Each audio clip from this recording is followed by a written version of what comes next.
ఇప్పుడే జీ5 app download చేయండి. చూడండి మీ ఫేవరెట్ టీవీ షోస్ ఎప్పుడైనా ఎక్కడైనా.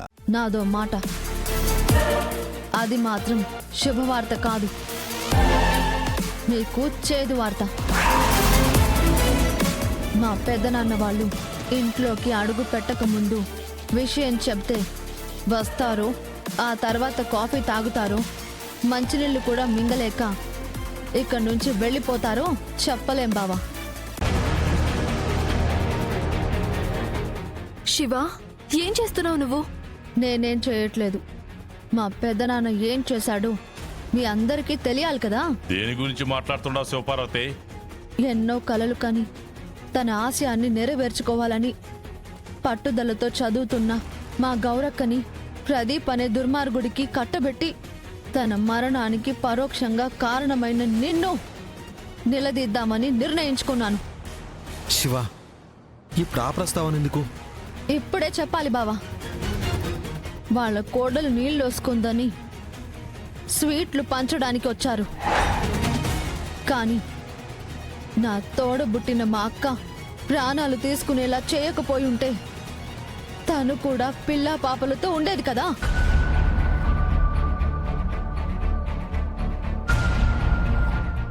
కానీ ఊరేసుకుని పైలోకాల్లో ఉండిపోయింది. తను ఊరేసుకుంటే నన్ను అంటావేంది? నువ్వే చంపావు కాబట్టి.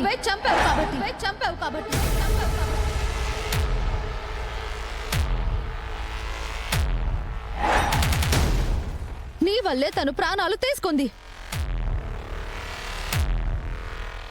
ఏంటండి, మీరు మర్డర్ చేశారా? డాక్టర్, నీకు సంబంధం లేని విషయాలు ఇవి. వీలైతే వైద్యం చెయ్యి, లేదంటే తను మాట్లాడేది సోజంలా ఇంటూ ఉండు. సాక్ష్యాధారాలు లేక ఇన్నాళ్ళు నేను కూడా అలాగే చూస్తూ ఉండిపోయాను. కానీ మా అక్క ప్రాణాలు పోవడానికి ఒక రకంగా కారణం నువ్వే అని తెలిసిపోయింది పెదనాన్న.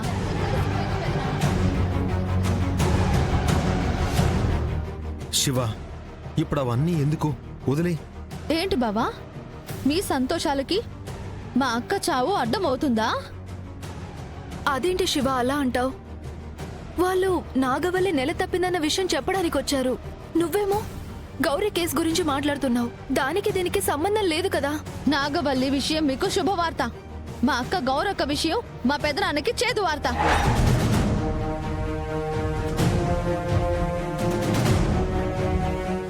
చూడు శివపార్వతి, నీకు నా మీద అనుమానం ఉండొచ్చు, కానీ ఆధారాలు ఉండాలి కదా. ఉన్నాయి.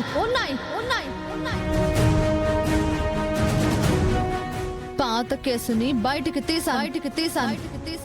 ఊరి జనాల ముందు బయట పెడతాను. కోర్టులో పెట్టండి. ఎన్నో ఏళ్లుగా పంచాయతీ తీర్పిచ్చిన ఈ పెద్ద మనిషి ఎంతమంది జీవితాలు నలిపేశాడో నాకు తెలుసు. మా అక్క కేసుని కూడా పంచాయతీకి వేస్తున్నాను. నా భర్త గంగాబావే తీర్పు చెప్పాలి.